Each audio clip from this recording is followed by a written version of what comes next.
여러분 반갑습니다. 애터미 사업을 성공하는 데 있어서 IQ라고 하는 학습지능이 있습니다.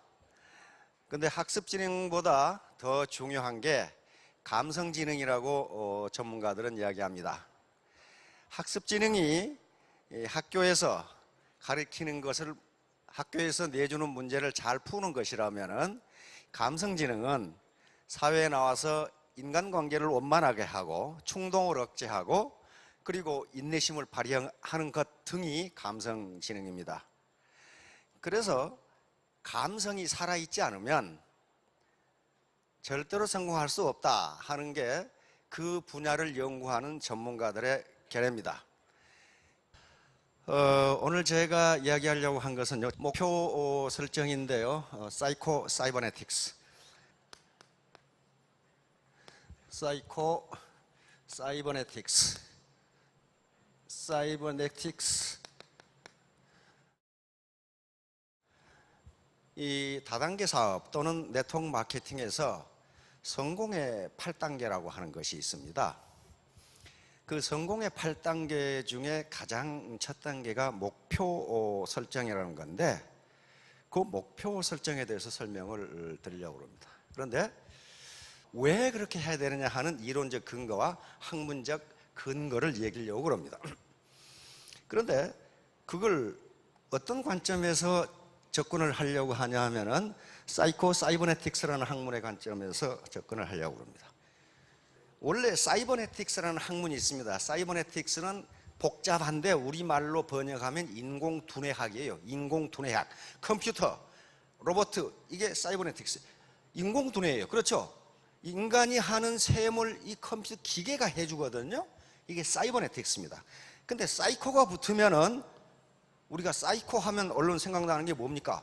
미친놈, 정신병자. 그건 사이코패스에서 온 거거든요. 반사회적 인격장애. 이게 사이코패스예요. 원래 사이코라는 얘기가 정신 또는 심리, 그런 말이죠. 심리학을 사이콜로지 그러듯이. 그러니까 사이버네틱스니까 이것은 정신학적 인공두뇌학이에요. 쉽게 말하면 어떻게 우리의 두뇌를 바꾸어서 성공할 수 있느냐 하는 문제예요. 아까 우리 변명우 박사님이 뭐 우물우물 하시면서 왼쪽 무엇이 어쩌고저쩌고 하셨잖아요. 그래가지고 쓰면 뭐 어쩌고저쩌고, 그 얘기예요. 지금 그 얘기. 그 얘기예요. 그 얘기라고요. 내가 같아요. 다시 말하면 우리 이 뇌의 설계가 아주 기가 막히게 돼 있어가지고 튄다, 인공적으로 튄다는 거예요. 자, 사이코 사이버네틱스라고 하는 것은 맥스웰 몰츠라고 하는 사람이 있었습니다. 맥스웰 몰츠. 이 사람은 미국의 아이비리그 대학 중에 하나인 콜롬비아 의과대학을 나온 성형외과 의사였습니다. 성형외과. 근데 이분이 뉴욕에서 성형외과 의사로 있는데 이상한 현상을 발견했어요. 어떤 아가씨를 성형수술을 해 주었는데, 그 아가씨가 굉장히 수줍고 집에만 있고 사람 대인 기피증이 있고 이런 아가씨였는데, 성형수술을 해주자 갑자기 성격이 활달해지고 사람과 만나기를 좋아하고 회사에 취직하더니 승승장구에 올라가는 거야. 그래 깜짝 놀랐어요. 어떻게 코를 조금 높여줬는데 인간이 저렇게 변할 수 있느냐. 그 다음에 한 세일즈맨, 남자 세일즈맨을 성형수술을 해줬는데, 그렇게 실적도 안 좋고 엉망진창이고 비관적이고 하던 세일즈맨이, 남자, 이게 얼굴을 좀 손대줬더니 갑자기 자신감이 넘치면서 세일즈계의 세일즈 왕이 돼버려. 그래서 이게 뭐냐 이거야. 이게 뭐냐, 그 사람이 코를 조금 높여줬다고 해서 능력이 갑자기 생겨난 것도 아니고 뭐 돈이 갑자기 생겨난 것도 아니고 아무것도 생겨난 것이 없는데 어떻게 인간이 저렇게 변할 수 있느냐 하는 걸 느끼게 됐습니다. 그래서 이분은 성형외과 의사인데, 성공을 결정하는 것은 인간의 마음이로구나, 이걸 알게 됐어요. 코를 높이는 것이 지금 성공의 요인이 아니고 그걸로 인해서 이 아가씨의 마음이 바뀌었다는 거예요. 마음이 어떻게 바뀌었어요? 네거티브, 부정적인 것에서 긍정적으로 바뀌었단 말이에요. 네거티브에서 이 포지티브 긍정적인 것으로 바뀌었어요. 그러니까 그러면 모든 인간을 전부 다 성형수술할 수는 없어요. 모든 인간을 어떻게, 지금 이목구비가 전혀 문제가 없는데 어디를 손을 댑니까? 괜히 손댔다가 망쳐놓는단 말이에요. 응? 매주 좋게 만든다고 계속 만지면 매주 땡아리 어떻게 돼버려요? 안 된단 말이에요. 그래서 성형외과 의사인데 나중에 결론을 어떻게 내리냐면, 인간은 외과적인 성형수술이 필요한 게 아니고 마음의 성형수술이 가장 중요하다. 만일에 마음의 성형수술을 통해서 부정적인 셀프 이미지, 자기 이미지, 셀프 이미지, 자아 이미지죠. 부정적인 셀프 이미지를 긍정적으로만 바꿔주면, 이분의 연구에 의하면 우리 내부에 들어있는, 우리 이 세포 또는 뇌에 들어있는 자동 성공 메커니즘이라고 그랬습니다. 석세스 메커니즘이 자동적으로, 그것도 빌트인이라고 그랬어요. 자동적으로 작동해서 자동적으로 성공에 이른다. 면담을 하면서 얻은 결론이 그거예요. 만약에 마음의 성형수술을 통해서 부정적인 생각을 긍정적으로만 바꿔주면 석세스 메커니즘, 성공 메커니즘이 작동해서 자동적으로 성공한다. 그러나 만약에 네거티브한 셀프 이미지, 부정적인 셀프 이미지를 가지고 있으면 마음적으로, 의식 속에 아무리 노력해도 성공 못한다. 반드시 실패한다. 그걸 학문적으로 증명을 한 거예요. 그러니까 내가 애터미 사업을 해서 부자가 돼야지, 월천댁이 돼야지, 오천남이 돼야지 하고 입으로는 얘기하는데 잠재의식 속에 실패의식이 조금이라도 들어있으면 그 사람은 아무리 노력해도 성공 못한다 하는 게 결론이에요. 그래서 사이버네틱스라는 말을 만들어내고, 이것이 이정문의 책의 이름이에요. 지금까지 10년 전까지 한 3천만 부가 팔렸으니까 지금 한 4천만 부 팔렸겠죠. 그래서 그 후에 성공학자들이라든가 모티베이션 강사들에게 가장 큰 영향을 준 책 중에 하나입니다. 그런데 이분의 책을 읽어보니까 하나 틀린 게 있더라고. 앞부분에 뭐라고 해놨냐면은 당신이 기억할 수 있고, 그 다음에 걱정할 수 있고, 구두끈을 맬 수 있으면 당신은 성공한다 그랬어요. 그런데 기억 다 하고 아침에 점심 먹었는지 안 먹었는지 다 기억해요.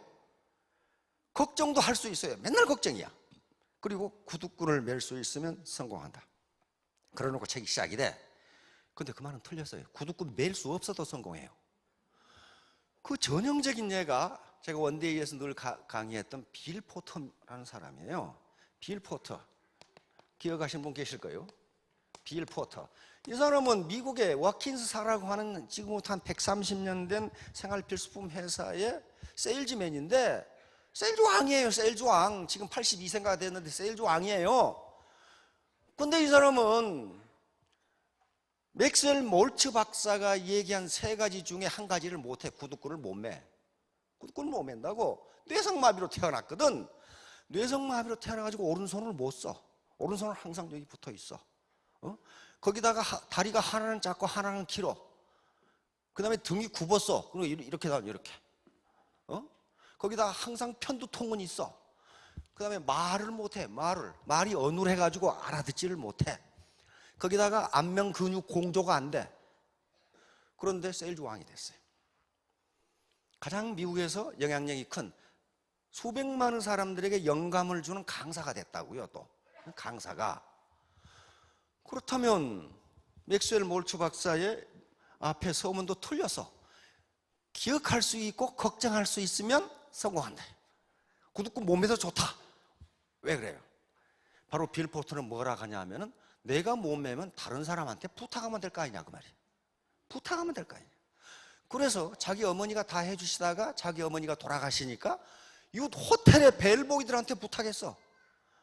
구두끈 안 매고 넥타이 안 매고 와이셔츠 단추 못 끼니까 가서 벨보이들이 선착순으로 해줘. 선착순으로. 선착순으로. 그 사람이 어떤 사람인 걸 아니까. 자, 이와 같이 맥스웰 몰츠 박사가 얘기한 기억할 수 있고 걱정할 수 있으면 성공한다. 그러면 애텀이라고 하는 회사는 성공할 수 있는 객관적 조건을 갖추고 있습니다. 저는 경제학만 연구하는 사람이니까 갖추고 있어요. 또 그러면 또 의심하는 사람이 있을 거야. 저 자식 사기치는 거 아니야 저거? 근데 그냥 어떤 경우는 믿으세요. 믿으시라고. 그 의심하면 한이 없으니까. 그래서 그러면 어떻게 해야 성공하느냐? 어떻게 하면은 내 안에서 석세스 메커니즘이, 성공 메커니즘이 작동하도록 하느냐 하는 문제예요. 그건 매우 간단합니다. 매우 간단하고 모르시는 분이 없어요. 그것은 코끼리 냉장고에 넣기 하고 똑같아요. 코끼리 냉장고에 넣는 건 단 3단계면 끝나. 그렇죠? 냉장고 문을 연다, 코끼리를 넣는다, 냉장고 문을 닫는다. 그럼 끝나버리죠. 그런데 우리 두뇌는 어떻게 생각합니까? 야 임마, 그렇게 작은 냉장고에 코끼리를 어떻게 넣어? 아니, 냉장고를 코끼리가 들어가도록 크게 만들면 될 거 아니에요. 그 생각을 왜 하냔 말이에요. 자기가 지금까지 안 지식 가지고 냉장고는 주방에가 이만큼한데 코끼리는 산더미만한데 어떻게 해놓어? 아이, 냉장고를 그렇게 크게 만들면 될 거 아니에요. 그러니까 3단계면 끝나. 그렇죠? 냉장고 문을 연다, 넣는다, 닫는다. 그거 똑같아요. 그러니까 분명히 할 수 있는데 자기 고정관념이나 지금까지 잠재의식 속에 그건 못해 라고 하면 코끼리 못 넣는다는 거예요. 못 넣어요. 주방에 냉장고에다 코끼리 넣어요? 못 넣습니다. 그게 못 넣어요. 그걸 바꾸면 돼요. 바꾸면. 자, 그러면 이제 명사들이 목표 설정인데 목표하고 그거하고 무슨 관계가 있느냐 하는 거예요. 목표하고 이 사이코 사이버네틱스하고 무슨 관계가 있냐? 목표하고 석세스 메커니즘하고 무슨 관계가 있는가 하는 얘기를 하려고 합니다. 바로 아리스토텔, 지금부터 2000년 전에도 목표가 가장 중요하다고 얘기를 해요. 목표가 가장 중요하다. 경제학의 의사결정 이론이라는 게 있습니다. 의사결정 이론, 디시전 메이킹 시어리라고 했는데, 의사결정을 어떻게 하느냐, 어떻게 하는 게 성공을 하느냐 하는 건데요. 이 의사결정 이론에서 노벨 경제학상이 지금까지 8개가 나왔어요. 그러니까 의사결정이 얼마나 중요하다는 걸 알 수 있죠. 노벨 경제학상이 8개가 나왔다고. 의사결정 이론에서 시장에서의 의사결정, 비시장에서의 의사결정, 정치시장에서의 의사결정 등등 전부 다 의사결정 메커니즘이 달라요. 그런데 어떤 의사결정이든지 첫 번째 나오는 게 목표예요. 목표를 어떻게 정할 거냐. 목표가 없는데 다음 행동 계획을 어떻게 세워요? 자, 아리스토텔레스, 첫째, 뚜렷하고 실질적인 목표를 가져. 그 다음에 둘째, 목표를 가졌으면 지혜, 돈, 물자, 방법 등 그 목표를 달성하는데 필요한 수단을 찾아라. 그리고 셋째, 당신이 가진 모든 수단을 그 목표에 맞춰 나가라. 그래서 목표가 중요해요. 이 그림은 아주 유명한 그림입니다. 르네상스 때 라파엘이 그린 그림인데, 아테네 학당이라는 그림입니다. 이게 플라톤이고 이게 아리스토텔레스예요. 플라톤은 자기가 지은 책 티마이오스라는 책을 들고 손가락이 어디를 가리키고 있어요? 하늘을 가리키고 있습니다. 이상의 세계를 대표하는 철학자. 아리스토텔레스는 자기가 쓴 책을 들고 있으면서 니코마스 윤리학이라는 책입니다. 어디를 가리키고 있어요? 땅을 가리키고 있어요. 다시 말하면 인간의 삶, 인간의 윤리와 도덕, 그리고 과학, 지식, 땅을 가리키고 하늘을 가리키죠. 이게 라팔로의 아테네 학당이라는 글입니다. 위험은 자신이 무엇을 하는지도 모르는 데서 온다. 그 말은 무슨 말이에요? 목표가 없다. 그런 말. 목표가 없어. 너 뭐 때문에 그거 해? 괜히 해. 중세 시대에 존스라고 하는 사람이 쓴 더 패스라는 책이 있습니다. 우리 지금 시중에 기적의 사명 선언문이라고 번역이 되어 있어요. 송경근이라는 번역자가 기적의 사명 선언문이라고 번역되어 나와 있습니다. 그 앞에 무슨 얘기가 나오냐면은, 중세시대의 한 신부님이 길을 가다가 돌을 다듬고 있는 현장을 발견을 하고 한 석공에게 물었어요.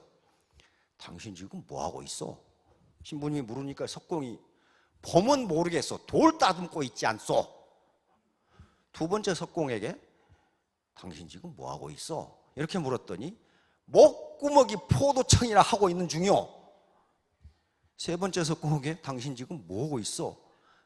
세 번째 석공은 아름다운 성전을 지을 추춧돌을 만들고 있습니다. 이렇게 대답했어요. 첫 번째, 보면 모르겠어 한 놈은 지가 뭐 하는지도 몰라 지금. 두 번째, 목구멍이 포도청이라 하는 놈은 하기 싫은데 억지로 하는 놈이야 지금. 세 번째 석공은 목표가 또는 목적이 뚜렷해요. 아름다운 성전을 만드는 추춧돌을 내가 깎고 있다. 그러면 누가 일을 더 잘하겠어요? 지가 뭘 하는지도 모르는 놈은 아무렇게나 할 거고, 먹고 살기 위해서 한음식 없이 하는 놈은 대충 해놓을 거고, 바로 내가 지금 돌 석공이지만은 아름다운 성전을 만들 추춧돌을 깎고 있다고 하는 놈은 얼마나 그 돌을 잘 깎겠어요. 그러니까 여기 계시는 분들이 이제 균형 잡힌 삶이라고 하는 아름다운 성전을 짓기 위해서 애터미 사업을 하시는데, 또는 하려고 생각을 하시는데 확실히 목표를 세워야 돼. 그러니까 바로 워렌 버핏 같은 사람이 위험은 어디서 오느냐? 자기가 뭘 하는지도 몰라 지금. 뭘 하는지도 몰라. 그렇게 되면 반드시 중간에 그만둬요. 이 사람 단테라는 사람 알죠? 신곡 쓴 사람입니다. 나는 할 수 있다. 나는 해낸다. 나에게는 저력이 있다. 나에게는 오직 전진뿐이다. 이런 신념을 지니는 습관이 당신의 목표를 달성시킨다. 당신의 길을 걸어가라. 사람들이 무엇라 떠들든 내버려둬라. 이것이 오늘 강의할 내용의 전부입니다. 사실은 벌써 중세에 이걸 알았다는 거예요. 중세에 자기 신념, 즉 자기 암시라고 그러는 오토 서제스션 또는 잠재의식을 알았다는 거예요. 단테 같은 사람이 이런 얘기를 했어요. 그러니까 누가 떠들든 자기 길을 걸어가는 사람은 왜 그렇게 그랬냐면 목표가 확실하기 때문에 그래요. 자기가 가야 할 길이 확실한데 다른 데 눈을 안 파는 거죠. 이 사람은 에리카 쫑이라고 하는 사람인데 미국의 저명한 문필가입니다. 아무런 위험을 감수하지 않는다면 더 큰 위험에 직면할 것이다. 다시 말하면 지금 애터미 사업을 하는데 여러 가지 위험이 있습니다. 무슨 위험? 우선 가족의 반대, 친구의 비아냥거림, 친인척의 비아냥거림, 친구들의 반대, 이런 위험이 있는데 이걸 감수하지 않는다면 나중에 더 큰 위험에 직면하게 돼요. 노후에 더 큰 경제적 위험에 직면하게 됩니다. 이제 네트워크 마케팅에서 통용되는 성공의 8단계라는 게 있습니다. 제가 맨 처음에 이걸 보고 뭘 2단계면 되겠구만 이렇게 생각을 했는데, 여기에서 많은 경험을 쌓은 사람들이 8단계라고 하고 아주 자세히 되어 있기 때문에 그대로 받아들이는 게 좋습니다. 그런데 이것은 초보자들 뿐만 아니고 기존의 사업자분들도 이걸 해보세요. 의사결정에는 반드시 단계가 있습니다. 어떤 사람은 4단계, 어떤 사람은 6단계, 어떤 사람은 10단계 이렇게 나누는데 거의 대부분은 4단계로 이렇게 되어 있어요. 이것은 8단계가 착착착착 이렇게 8개를 적용하는 게 아니고 계속 아이터레이션이 됩니다. 돌아가면서 계속 다시 적용해야 되는 순환적이고 반복적인 성격을 가지고 있어요. 그래서 이것은 활용하는 가운데서 계속적으로 피드백이 돼야 되고 융통성과 창의성을 가지고 적용하면은 분명히 사업을 진행하시는데 큰 도움이 되실 겁니다. 그런데 이런 비즈니스 현장에서 부딪히는 문제, 어떤 테크닉이라든가 기술적인 문제는 우리 리더들이 거의 도사급을 넘어서 거의 산신령급에 해당하기 때문에 그분들한테 물어보면 되고, 저는 아직 판매사도 못 해봤기 때문에 학문적인 측면에서만 어프로치 할 수밖에 없어요. 1단계 목표 설정, 2단계 결심 결단. 그런데 요 목표 설정이 firm goal setting이라고 제가 붙인 건데요, 확고한 또는 명확한 구체적인 목표예요. 목표 아무렇게나 생기면 나는 부자가 되겠다, 그건 목표가 아니에요. 확고하고 구체적으로 써요. 요게 없으면요, 1단계 목표 설정이 없으면 요거는 허나만 아무것도 없어요. 이건 필요 없어요. 해봐야 성공 못해요. 그래서 8단계를 다 외울 필요는 없지만은 첫 단계는 알아야 돼. 첫 단계 목표 설정. 자, 목표는 뭐하고 같은 것이냐 하면 이거하고 비교해 보세요. 관역. 우리 양궁 선수들이 관역이 없다면 어디다가 쏠 거예요? 어떻게 훈련을 하고 어떻게 그 사람이 명사수인지 아닌지 어떻게 알아? 관역이에요. 타겟이라고 목표는. 그 다음에 항구예요. 망망대해에서 항해하는 배가 자기가 지금 가고 있는 항구를 명확하게 하지 않으면요, 그건 촌한데요. 결승선, 피니시 라인이에요. 장거리를 뛰는 또는 뭐 100m를 뛰든 반드시 결승선에 있어요. 그래서 내가 결승선까지 몇 초 안에 뛰겠다고 하는 목표가 반드시 있다고요. 저게 피니시 라인이 없으면은 그 뭐 잘 뛰는지 안 뛰는지 어떻게 하냔 말이에요. 마찬가지 산정, 등산가 또는 산악가가 산에 오를 때 자기가 정복하고자 하는 산정이 있어요. 그것이 없다면 중간에 피곤하면 그냥 냇물에 발 담그고 돌아올 거예요. 그런데 확실한 목표가 있기 때문에 산악인들은 그걸 점령한다고요. 자, 요거하고 같으니까 목표가 얼마나 중요한가를 알 수가 있습니다. 자, 목표 개념과 중요해서 목표는 개인이나 조직이 활동을 통하여 이루고자 하는 최후 결과입니다. 이거 그러니까 각자의 목표가 있어야 됩니다. 또 달성하고자 하는 최종적인 성과. 그런데 이 목표가 있어야 이것이 활동 후 지침이 되고 자기 행동이 지향해야 할 방향을 제시해줍니다. 목표가 없다면 내가 지금 한라산을 올라가겠다고 해야 그쪽으로 갈 수 있다는 거예요. 지리산을 올라가겠다고 하면 방향이 달라지잖아요. 마찬가지로 속리산을 올라가겠다고 하면 이쪽으로 가야 돼요. 그러니까 목표는 자기가 가야 할 방향을 확실하게 제시해 줍니다. 그러니까 만일 목표가 없다면 제 2단계부터는 논의해야 아무 소용없어요. 아무 소용없어요. 자, 바로 목표 설정은 몰입을 가능하게 해줍니다. 자, 몰입이 어떤 건가? 요겁니다. 한 왕국에 불평이 많은 청년이 있었는데 요 청년이 왕에게 요구했어요. 왕이라면은 인생을 성공적으로 사는 비결을 알고 계실 것 아닙니까? 이걸 좀 가르쳐 주세요. 그러니까 왕이 그래 가르쳐 주마. 그런데 네가 이 포도주 잔을 들고 시내를 한 바퀴 돌아오는데 만약에 포도주를 조금이라도 엎지르면 네 목을 치겠다. 동의하느냐? 오케이 하고 한 바퀴 돌았어요. 시내를 한 바퀴 돌아와서 왕이 물었습니다. 그래, 시내에서 뭘 봤느냐? 술 먹고 싸움하는 걸 봤느냐? 청춘 남녀들이 연애하는 걸 봤느냐? 안 그러면 노래방에서 노래 부른 걸 봤느냐? 청년이 못 봤습니다. 못 봤습니다. 못 봤습니다. 그게 바로 인생을 성공적으로 사는 비결이다. 네가 포도주를 엎지르지 않겠다고 하는 목표를 달성하기 위해서 거기에 몰입을 하다 보니까 아무것도 안 보인다. 다시 말하면 네가 어떤 목표를 세우고 거기에 집중하면, 몰입하면 비난이라든가 옆에 떠드는 소리라든가 하는 것은 아무것도 안 들린다. 그래서 결국 네 목표를 달성한다. 이게 성공의 비결이다. 이렇게 가르쳐 준 거예요. 그러면 여기서 우리는 이 청년에게는 두 가지 목표가 있다는 것을 알 수 있습니다. 이 청년의 최종 목표는 뭐예요? 최종 목표는 인생을 성공적으로 사는 비결을 아는 게 최종 목표예요. 그것이 너무 절실했기 때문에, 너무 절실하니까 어쩌면 죽을 수도 있는 왕의 제안을 받아들인 거예요. 그렇죠? 이 청년이 지금 포도주를 들고 시내를 돌아서 엎지르지 않는 게 최종 목표가 아니라니까요. 최종 목표가 아니에요. 그것은 최종 목표를 달성하기 위한 수단적 목표, 중간 목표예요. 최종 목표는 인생을 성공적으로 사는 비결을 아는 것. 이것이 청년에게는 너무 절실했기 때문에 목이 달아날 수도 있는 포도주 잔을 들고 시내를 돈 거예요. 그렇죠?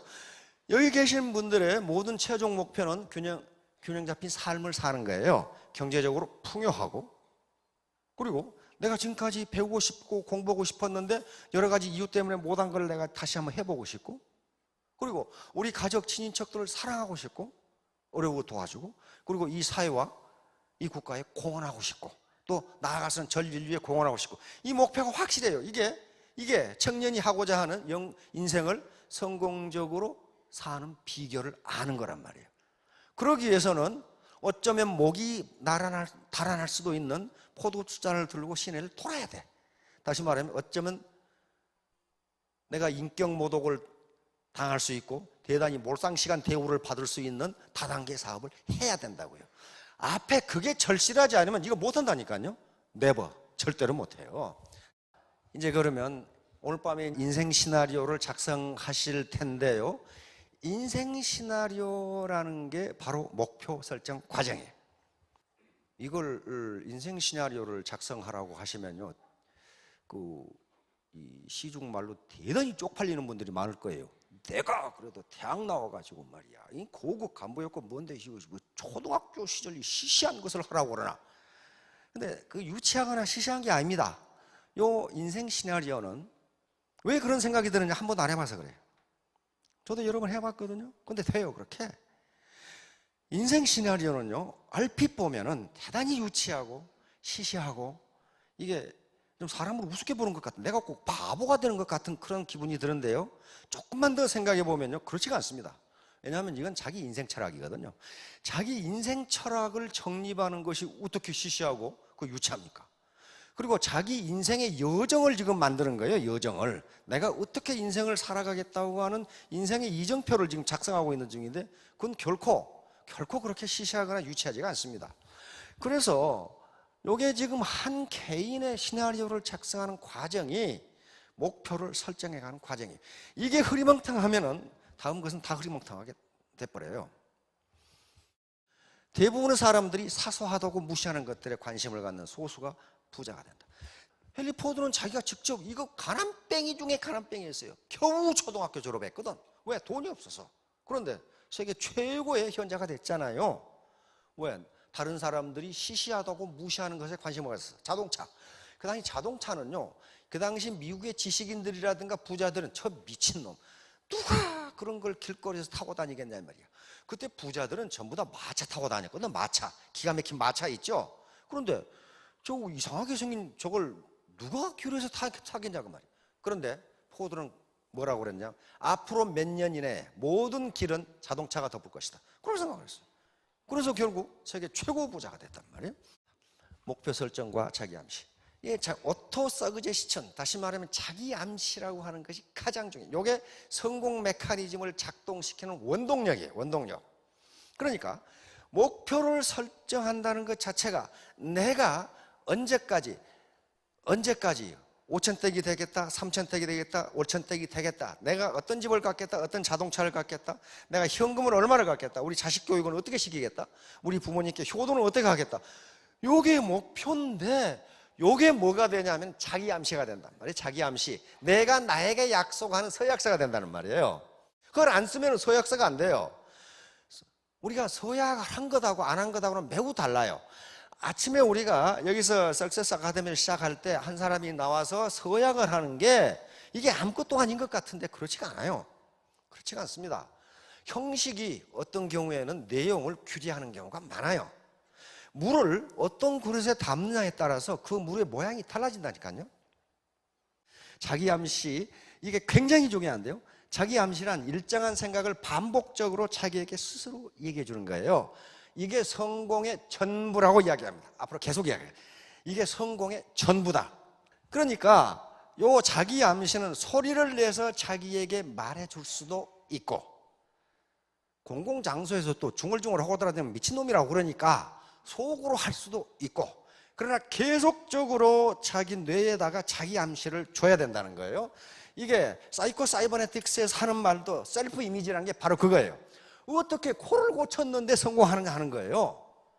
코 고친 거하고 코 요 자체의 물리적 변화하고 성공하고는 아무 인과관계가 없어요. 코잘리티가 없다고요. 뭐가 바뀌었기 때문이에요? 마음이 바뀐 거예요. 마음이. 다시 말하면 셀프 이미지가 바뀐 거예요. 지금까지는 자신 없던, 자기를 비하하던 이미지가 자신 있는 이미지로 바뀌어버린 거예요.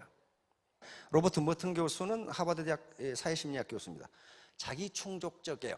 다시 말하면 그렇게 되리라고 믿으면 반드시 그렇게 된다. 그렇게 되리라고 믿으면 반드시 그렇게 된다. 그러니까 내가 성공하리라고 믿으면 반드시 성공한다. 근데 여기서 실패하리라고 믿는 분은 안 계시죠? 근데 왜 나는 성공 못하는가? 그건 앞으로 계속 나올 겁니다. 그 다음에 로버트 로젠탈, 요 로버트 머튼 교수가 자기 충족적 애원 이론을 발표하자 로버트 로젠탈 교수는 교육심리학 교수입니다. 하버드대 교수는 역시 캘리포니아의 한 초등학교에서 650명의 아동을 대상으로 과연 로버트 머튼 교수의 말이 맞는지, 학설이 맞는지 증명하는데 맞다 이게. 증명. 그렇게 되리라고 믿으면 그렇게 된다. 다시 말하면 이 학생이 성적이 올라가리라고 믿으면 올라간다. 올라간다. 자, 이게 피그말리온 효과라는 거. 낙인 효과는 문자 그대로 거꾸로 하는 거예요. 너 같은 놈은 죽었다 깨나도 못해. 그러면 그 놈은 죽었다 깨나도 못한다는 거예요. 이게 낙인 효과예요. 이것이 어떻게 되느냐 하면은, 다시 말하면 상대적 강자의 입장에 있는 사람이 상대적 약자에 있는 사람에게 주는 암시, 서제션, 암시 또는 메시지가 그 사람이 자기 암시로 자기 잠재의식 속에 들어가서 나는 못해 이렇게 된다는 거예요. 나는 못해. 그러면 잠재의식 속에 나는 못해라고 하는 것이 눈꼽만큼이라도 있으면 그 사람은 의식적으로 아무리 노력해도 성공하지 못한다. 플라시보 효과도 노세보 효과도 마찬가지죠. 플라시보 효과라는 건 뭡니까? 그러니까 위약 효과. 가짜 약을 주는데 병이 낫는 거 있죠. 가짜 약을 주는데 병이 낫는 거.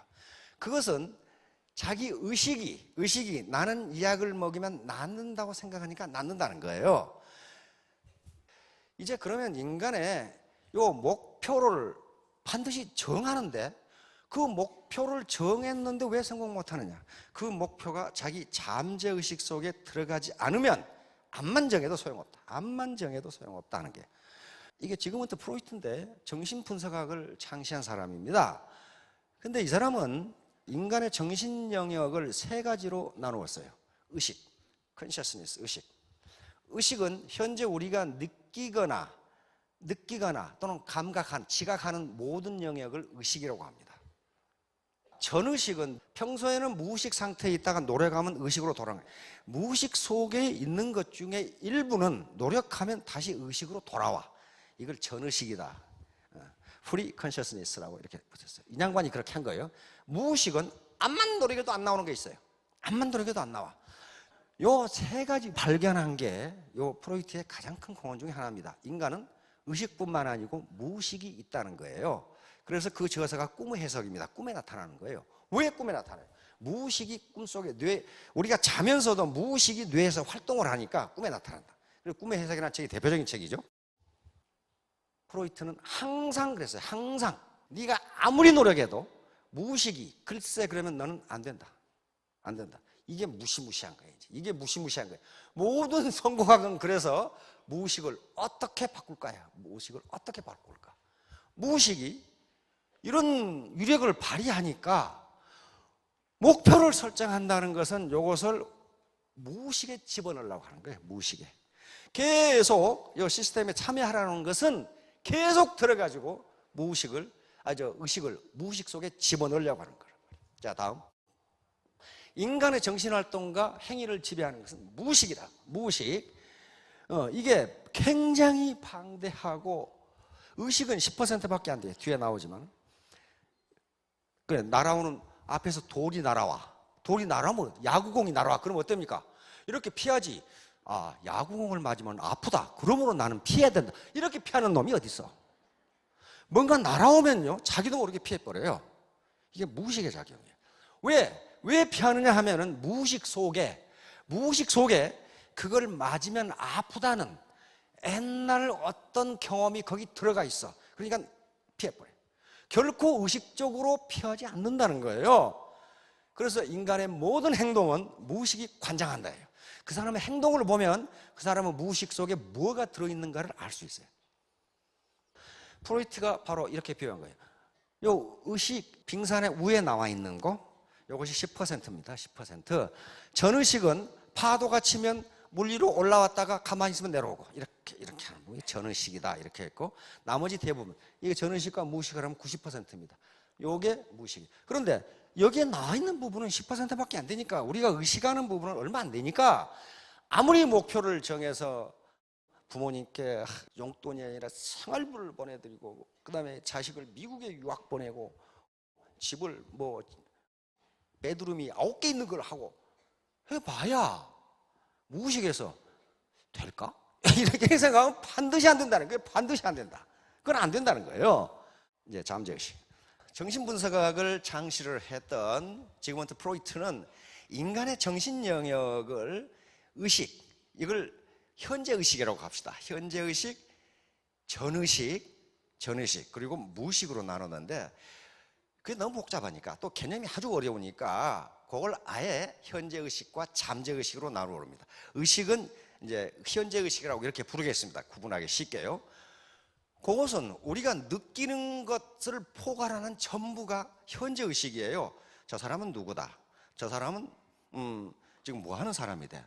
나는 지금 뭐하러 여기 와 있다. 전부 현재 의식입니다. 그런데 잠재 의식이라고 하는 것인데 이것이 프로이트가 발견한 최대의 발견입니다. 인간에게는 현재 의식 말고 잠재 의식이라고 하는 것이 있는데 그 뒤에 학자들이 계속 연구해 본 결과 잠재 의식은 농담도 아니하고 거짓말도 아니한다. 그리고 한번 기억한 것은 잊어버리지 않는다. 반드시 그렇게 된다. 그러므로 인간의 행동, 사고방식, 능력은 잠재의식에서 나온다. 이 결론을 내린 거예요. 그래서 오늘날 성공학이라는 것이 바로 그거예요. 지금 그거예요. 컨셔스 마인드 10%, 현재의식은 10%밖에 안 되고 요 잠재의식, 서브컨셔스 마인드가 90%예요. 그런데 이 잠재의식 속에 뭐가 들어있는가 보세요. 여기에 감정이라는 게 들어있어요. 이모션, thought, 자기 사고, 생각 이런 것들이 여기에 들어있어요. 그 다음에 experience, 자기 경험이 들어있어요. 경험이. 자기는 스스로 기억을 못하는데 현재의식 속에서 잠재의식 가라앉아 버렸으니까 기억을 못하는데 잠재의식은 잊어버리거나 농담을 하거나 거짓말을 하지 않는단 말이에요. 그 다음에 soul, 우리 영혼이 들어있어요. 영혼이. 그 다음에 DNA라는 것은 여기서는 본능이 들어있어요. 본능. 그러니까 아무리 현재의식으로 요 잠재의식을 제어하려고 해도 본능적으로 나타나니까 이것을 속일 수 없다. 이렇게 되는 거예요. 속일 수 없다. 자, 그러니까 나무에 비유하면 요 뿌리가 잠재의식이에요. 잠재의식. 요 줄기라든가 이파리라든가 여기에 붙어있는 열매는 현재의식입니다. 따라서 요 줄기나 이파리, 요 열매는요 뿌리가 어떻게 생겼냐에 따라서 결정이 돼요. 요것만 아무리 아름답게 꾸며도 뿌리가 벌레 먹거나 부실하게 되면 다 부실하게 돼요. 요 현상입니다. 요게 이제 결정적이에요. 요게 아주 기가 막힌 거고 요게 비법이에요. 요 잠재의식이라는 놈은 상상과 실제를 구분하지 못한다. 다시 말하면 상상도 실제로 인식한다는 거예요. 그래서 상상과 우리 잠재의식은 묘한 놈이어가지고 상상과 실제를 구분하지 못한다. 다시 말하면 상상도 실제로 인식한다. 영천 북안면에 가면은요 돌할매 공원이라는 게 있습니다. 여기에 사람들이 무지무지하게 많이 찾아와요. 왜냐하면 돌할매가 점을 치는데 그 점이 하도 영험해서 많은 사람들이 돌할매한테 점을 치러 와요. 그래서 아예 거기다 공원을 만들어 놨어. 근데 또 돌할매만 있으면 심심하니까 또 옆에다가 또 돌할아버지 그래 또 하나 만들어 놨더라고. 하도 사람이 많이 오니까. 그런데 돌할매가 무슨 할매냐면 이 돌덩어리가 돌할매예요. 돌덩어리가 요게 요 밑바닥 직경이 20cm, 요 전체 들어보면 10kg이에요. 그러니까 보통 사람은 다 들어요 이렇게. 근데 이게 점을 쳐주는데 점이 하도 영험해서 사람들이 구름같이 몰려들어서 여기다가 이렇게 쳐라고 점을 쳐요 이렇게. 어떻게 돌덩어리가 점 칠 것 같습니까? 아닐 것 같죠. 근데 왜 그렇게 많은 사람들이 몰려들어요? 점을 치니까 그런단 말이에요. 점을 치니까. 그래서 모 방송국에서 모 케이블 방송국에서 저게 하도 많은 사람들이 모여드니까 저게 어찌된 현상인가, 과연 돌이 그러는가 하는 걸 테스트를 했어요. 근데 뭐냐면요 간단해요. 저기다가 이렇게 돌할매한테 치성을 드리고 자기 주소, 생년월일, 이름, 나이를 대고 다시 돌을 들어서 돌이 더 무거워지면 돌할매가 소원을 들어준 거고 돌이 그대로 들리거나 더 가벼우면 너는 정성이 부족하니까 소원을 안 들어준 거다. 아주 점치는 법이 간단해요. 그렇죠? 그런데 그 방송국에서 저게 왜 저러느냐. 그래서 그걸 들고 나온 사람한테 인터뷰를 했더니 거의 80% 이상이 돌이 들 수도 없을 정도로 무거워졌다. 그래가지고 그 기분이 좋아가지고 입이 찢어져가지고 나와요. 돌할매가 내 소원을 들어줬다. 그거 간단해요. 소원 말하기 전에 들어보고, 소원 말한 다음에 들어봐서 돌이 들리지 않거나 돌이 더 무거워졌으면 돌할매가 소원을 들어준 거다. 그러니까 방송국 PD는 그럴 리가 있냐 이거야. 어떻게 돌이 그럴 리가 있냐 이거야. 그래가지고 전문가들, 혹시 돌에가 자성이 있어서 자기 장치가 되어 있어서 맨 처음에 들 때는 가만 놔뒀다가 다음에 들 때는 밑에다 전기를 통하게 되면 자석이 잡아다녀 가지고 무거워지지 않겠느냐 해가지고 금속 전문가들, 전기 전문가들 데려다가 조사해보면 아무것도 없어. 다시 말하면 아주 평범한 화강암 돌덩어리야. 아주 평범한. 그런데 계속 그렇게 해도 80% 이상이 돌이, 어떤 사람은 들지도 못해요. 처음에 뿔끈 들더니 처음에는 못 들겠는데 이렇게 딱 되는 거야. 방송 PD가 이상하다 이게. 그래서 저는 돌덩어리를 들고 나와서 앞에 책상에다 놔두고 실험을 했어요. 책상에다 놔두고 똑같이 당신이 이 돌을 들어서 소원을 말하고 난 다음에 들어서 더 무거워지면 당신의 소원을 들어준 거다. 똑같아요. 80% 이상이 무거워서 들 수가 없다 이거예요. 그 무슨 현상이에요? 이게 잠재의식 현상입니다. 그래서 결정적으로 이제 방송국의 전문가들이니까 그 메시지를 반대로 했어요. 반대로. 처음에 들 때보다 돌이 더 가벼워지면 당신의 소원을 들어준 거다. 그랬더니 80% 이상이 훨씬 가벼워졌다 이거지. 이게 무슨 현상입니까? 바로 잠재의식은 상상과 실제를 구분하지 못한다요. 즉 내 소원을 들어주면 무겁다고 그러니까 소원을 들어주기를 간절하게 바라는, 이 돌이 더 무거워졌을 것이라고 상상하니까 더 무거워진 거예요. 물리적인 무게는 전혀 변함이 없어. 아주 평범한 화강암에 불과해요. 금속학자들이 조사해 보니까 돌덩어리야 그냥. 그러면 이걸 우리는 미신이라고 지금까지는 얘기해 왔는데 그게 아니고 일종의 심리작용이에요. 플라시보 효과하고 똑같다고요. 권위 있는 사람이, 권위 있는 사람, 의사가 상대적 약자인 환자에게 이 약은 신약으로 개발된 건데 효과가 백발백중입니다 라고 메시지를 주면 그 약 먹고 낫는다는 거예요. 이게 미신이 아니라 잠재의식이, 이 사람의 잠재의식 속에 의사의 암시가 그대로 들어가 버린 거예요. 그래서 그것이 잠재의식이 작동하니까 이 의사가 한 말이 맞다고 믿는 거예요. 그러면 나와버려. 플라시보 효과를 가장 많이 쓴 것은 제2차 대전 때입니다. 2차 대전 때 미군들이 가장 많이 썼어요. 왜냐하면요, 전쟁통에 환자, 즉 총상 환자, 이 사상자는 많이 늘어나는데 약이 없어요. 약이 없으니까 군의관들이 그 방법을 썼어요. 약이 없다고 그러면 이건 실망해서 큰일 나잖아요. 그러니까 밀가루 환을 만들어 가지고 이게 금방 도착한 약입니다. 그러면 주면 낫는다 이게. 이게 플라시보 효과예요. 다시 말하면 위약 효과. 가짜 약을 주었는데 권위 있는 사람이 효과가 있다고 얘기하면 낫는다 이거예요. 그러니까 잠재의식은 요런 지금 형태를 가지고 있어요. 요게 그거예요. 요게 그 다음에 요 피 한 방울 흘리지 않고 죽을 수도 있다. 요것은 네덜란드에서 실험을 했습니다. 네덜란드 의사들이 요 잠재의식의 결과, 요것이 어떻게 되는가를 실험하기 위해서 아주 몹쓸 죄를 저지르고 사형 선고를 받은 사형수한테 실험을 했습니다. 이 사형수에게 뭐라고 의사들이 얘기했냐면은 마지막으로 인류를 위해서 우리가 중요한 실험을 하려고 그러는데 인류에 공헌을 하시겠습니까? 그러니까 이 사형수가 자기 죄를 뉘우치고 그렇게 하겠습니다. 무슨 실험이십니까? 지금까지의 학설에 따르면 인간의 몸에서 체중의 10%의 혈액이 빠지면 죽는다고 그럽니다. 그런데 우리가 연구한 바로는 그 상태에서는 죽지 않습니다. 이렇단 말이에요.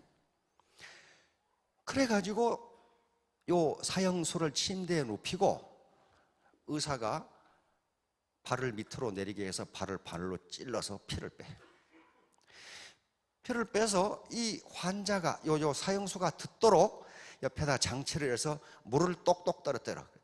피가 빠지는 소리가 들리도록 똑똑똑 해서, 근데 그건 피가 떨어지는 게 아니고 물이 떨어지는 거예요. 계속 듣게 해서. 그런데 이 사형수의 발에서는 피가 한 방울도 안 나와. 지금 그냥 바늘로 찔러만 놨어, 아프게. 그러니까 의사가 옆에 서서 한참 있다 와서 3% 빠졌습니다, 5% 빠졌습니다, 그리고 마지막으로 10% 빠졌습니다 하는데 죽어버렸어. 다시 말하면 이 사형수의 몸에서는 피가 한 방울도 안 남았어요. 그런데 잠재의식 속에서는 지금 현재 자기 몸에 피가 빠져나가고 있다고, 요게 상상을 한 거예요. 상상을 한 거라고. 그러니까 10% 빠졌습니다 하고 고함을 지르니까 이놈이 죽어버렸어. 그죠? 죽어버렸어. 상상이 현실로 나타나는 거예요. 네덜란드 학자들은 결론을 내립니다. 잠재의식은 상상과 현재를 구분하지 못한다. 그러니까 내가 월천댁이 됐다고 생생한 영화를 만들어서 그걸 현실로 믿어버리면, 우리 맥스웰 몰츠 박사는 그것을 석세스 메커니즘이 자동적으로 작동한다, 그렇게 얘기해요. 석세스 메커니즘, 즉 성공 메커니즘이 자동적으로 작동하기 시작한다. 그러나 조금이라도 의심을 하면 거기에 바로 실패 메커니즘이 들어와서 그 사람은 백날 노력해도 절대로 성공할 수 없다, 그 얘기를 한 거란 말이에요. 이게 미국 사람들이 만들어 놓은 거라고요. 요 가방 들고 나는 로얄 마스터가 돼야지 하고 하는데, 잠재의식을 한 놈이 못 가, 이 자식아, 너는 못 돼, 이렇게 잡고 있어요. 다시 말하면 네가 맨 실패만 하던 놈이 네가 된단 말이야? 너는 전업주부 아니냐? 그런데 네가 한단 말이야? 이렇게 잠재의식이 밑에서 꿈틀꿈틀하면 요 잠재의식이 현재의식을 끌어당겨서 못 가게 한다. 미국의 학자들이 그려놓은 그림이요, 이렇다. 잠재의식의 힘이 이렇다. 그 다음에 이거 뭐예요? 이 통통하고 이 아가씨가 자기도 이렇게 되겠다고 붙여놨죠, 다이어트를 해서. 그런데 진수성찬이 앞에 가 있어. 그러면 의식은, 현재의식은 내가 다이어트를 해서 날씬한 아가씨가 돼야지. 그런데 잠재의식은 뭐라고 얘기했냐? 요거 먹고 내일부터 해야지. 에이, 요거 먹는다고 뭐 큰 문제가 있나? 요게 작동하는. 그러면 반드시 잠재의식이 이긴다. 금연도 마찬가지예요. 여기 담배 피우는 분들 계신가 모르겠는데 1월 1일만 되면 금연, 금주 해가지고 팩에다 써붙여 놓고 했는데 작심 3일도 못 가. 왜 그러냐면은 현재의식은 담배를 끊어야 되겠다고 생각해. 왜냐하면 TV에서 계속 담배 피면 폐암, 무슨 만병의 근원 이렇게 얘기하니까 그게 현재의식에 남아있어요. 근데 잠재의식에는 뭐가 남아있냐면은 초칠은 담배 피워도 오래만 살더만. 법정 스님은 담배도 안 폈는데 폐암으로 돌아가셨잖아. 꼭 담배가 폐암하고 관계 있는 건 아니야. 이렇게 이제 여기서 꿈틀꿈틀하면 애따 모르겠다 3일 끊다가 다음에 또 피기 시작해. 다시 말하면 현재의식과 잠재의식이 충돌하면 반드시 잠재의식이 승리한다. 이것도 마찬가지. 이 아가씨가, 멋있는 아가씨가 지나가니까 늙은 남자부터 젊은 남자까지 모가지가 전부 이쪽으로 와. 어떤 사람이 이 순간을 잡았는지 모르겠어. 마음은 안 봐야 되겠다 그러는데 이쁜 아가씨가 그러면 이렇게 현재의식은 안 봐야 되겠다. 왜냐하면 옆에 마누라가 서 있거든. 자, 이게 이제 결론이에요. 그러니까 이게 이제 문제는요, 우리의 현재 의식은 내가 월천댁 월천남이 되어야 되겠다고 생각하는데 이게 잠재 의식과 일치하지 않으면 절대로 안 된다는 거예요. 월천댁 안 된다는 거예요. 그러니까 요것을 이렇게 적어놓고 2017년 3월 31일까지 월천댁, 그리고 여기다 구호를 적는데 자기가 좋아하는 말로 적으시라. 그러면 나는 할 수 있다, 나는 반드시 하겠다, I can do, 이렇게 적든지, 나는 젖먹던 힘까지 다해서 하겠다, 나는 죽었다 깨나도 하겠다, 나는 물구나무 서서도 하겠다 등등 이런 구호를 써서 성공학자들이 하는 얘기는 자기 동선에 다 붙여놓고 소리내서 읽어라 그랬어요. 이건 카네기가 한 얘기예요. 카네기가 그걸 전부 받아들인 거예요. 그렇게 보니까 되거든. 침대 맡에 붙여놓고, 화장대 앞에 붙여놓고, 냉장고에 붙여놓고, 거실에 붙여놓고, 자동차 안에 붙여놓고 중얼중얼 해라. 중얼중얼 하는데, 이걸 붙이고 중얼중얼 하는 데 있어서 세 부류의 강적이 있습니다. 이걸 못하게 하는 강적이 있어요. 이 강적을 이기지 못하면 이게 말짱 헛것이 돼요. 강적을 익히지 못하면, 다시 말하면 저것을 자기 긍정적인 암시를 자기 잠재의식 속에 집어넣으려고 하는데 그 방법이 돈도 안 드는 중얼중얼인데 요걸 못하게 하는 강적이 세 개가 있다니까요. 이 강적을 무찌르지 않으면 반드시 부정적인 암시가 들어옵니다. 강적이 누구냐는 거예요. 나야, 나.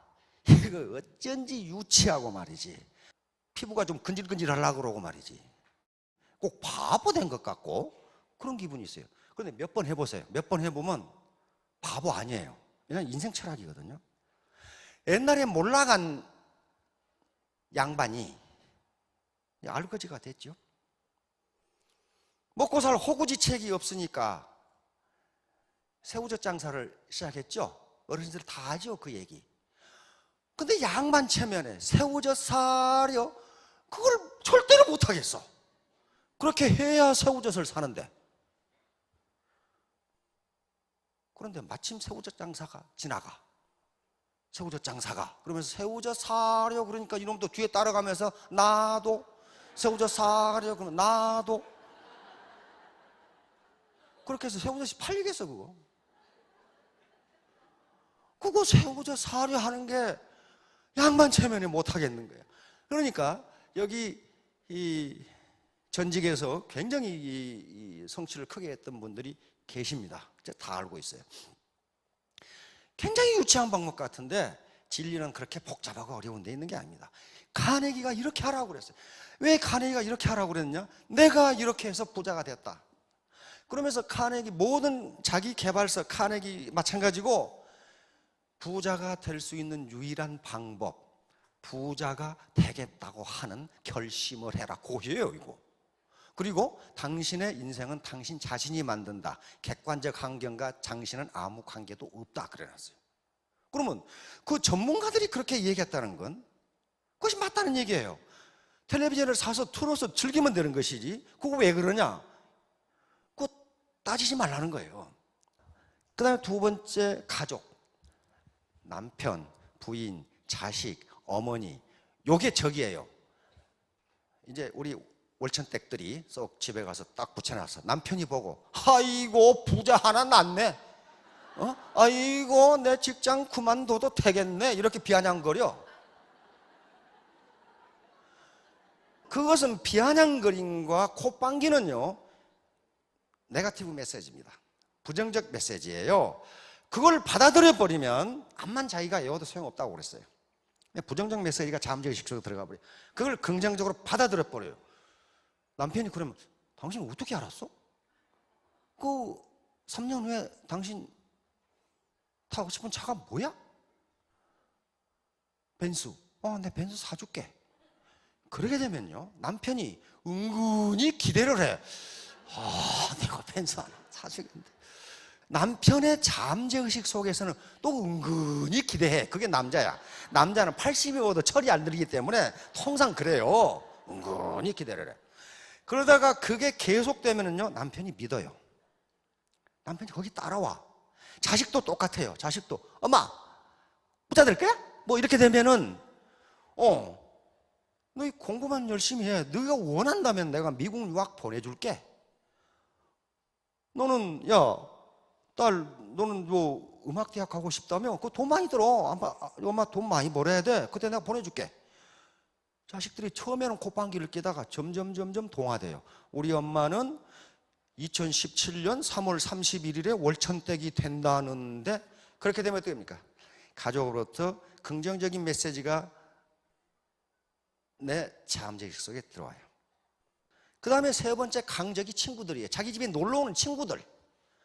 그러니까 첫째가 자기 자신이고, 두 번째가 가족이고, 세 번째가 친인척하고 친구들이에요. 자기 집에 온 사람이 이상하게 볼 거 아니에요. 자동차에다 썩 붙이고 다니면 야 너 미쳤냐? 그러거든? 미쳤냐? 그러면 그걸 욕하지 말고 그래 미쳤다 어쩔래? 너 내가 3년 후에 월천남 되면은 그 근사하게 거하게 한번 쏠게. 그 좋은데 한번 봐나? 그러면 남자는 또 철딱서니가 없어가지고 3년 후에 술을 얻어먹을 계산하고 있어. 여 자식은 이제 거하게 얻어먹을. 그거 아무것도 아닐 것 같은데 그 메시지가 그놈한테 들어가요. 들어가서 은근히 기대한다니까. 성실하면 믿어져요. 성실하고 몰입하면 믿어주거든요. 그러면 긍정적 메시지가 들어와요.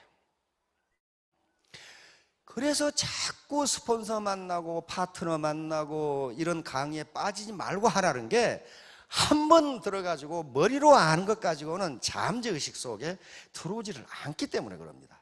그러니까 여러분들이 어떤 고객을 만나서 처음에 설득을 했을 때 반드시 거부를 해요. 그런데 일단 메시지를 주면은 싸고 좋은 이거 화장품도 있고 해모미도 있고 좋다. 그러면 그 사람의 현재의식은 거부를 합니다.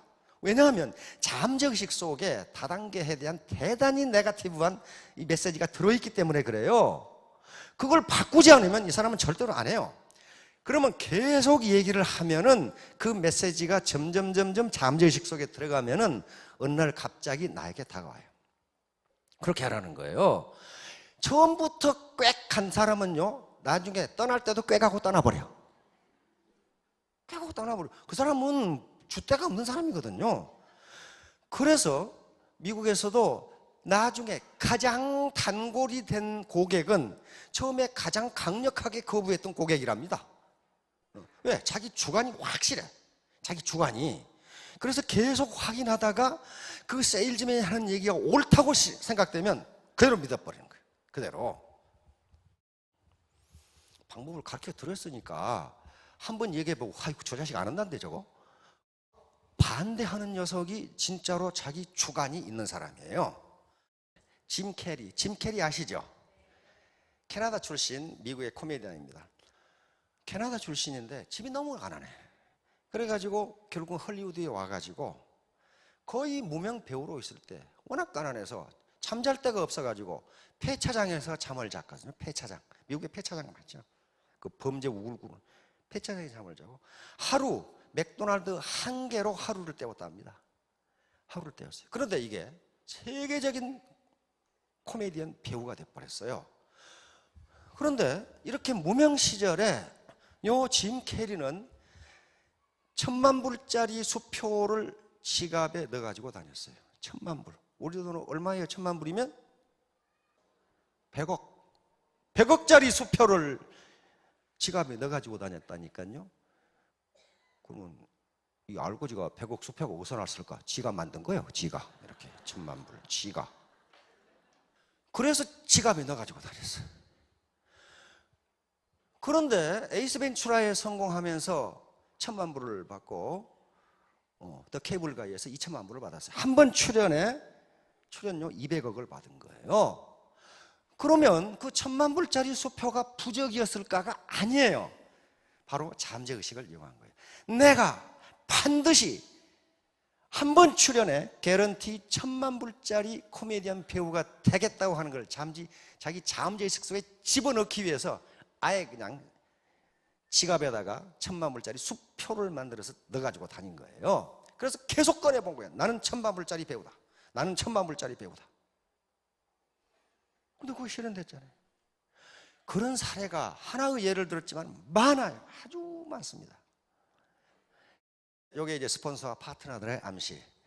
이게 이제 결론 부분인데, 왜 어떤 라인이나 조직은 성장하는 속도가 빠르고 어떤 조직은 성장하는 속도가 느릴까? 저것은 자기 암시하고 밀접한 관계가 있습니다. 스폰서와 파트너 간에는 암시, 저는 메시지를 서로 주고받는데, 정보를 주고받는데요, 스폰서한테서 부정적인 메시지가 오면은 파트너는 그 자기 잠재의식 속에 스폰서에 대한 메시지를 부정적인 것을 집어넣어버려요. 그러면 결코 겉으로는 스폰서니까 히히 웃으면서 쏘고 뭐 잘 계십니까 하지만 속으로는 너 같은 놈하고는 나는 안 놀아, 이렇게 되는 거예요. 절대로 현재의식은 잠재의식을 이기지 못한다. 이기지 못한다. 그래서 첫인상을 중요시하는 게, 우리 심리학자들도 첫인상을 굉장히 중요시하는 게 바로 그것 때문에 그래요. 복장을 단정히 하고 항상 미소를 짓고 하는 게, 한번 첫인상이 박혀버리면 그 사람의 잠재의식 속에 들어가 버리면 항상 그 사람은 그렇게 봐요. 그런데 우리 심리학자들의 연구에 의하면 첫인상을 바꾸기 위해서는 적어도 60번을 만나야 바꾼답니다. 안 바뀌어요. 잠재의식 한번 들어가 버리면 저놈은 사기꾼처럼 생겼다, 여기 한번 들어가 버리면 안 바뀌어요. 결국 아무것도 아닌 나는 2017년 3월 30일 월천 땡 해가지고 온갖 데서 붙여놓고 중얼중얼 해보세요. 그래서 그걸 자기 잠재의식 속에 집어넣어버려요. 목표는 각각 알아서 하시고, 자, 여러분들 모두 크게 성공하시기 바랍니다. 감사합니다.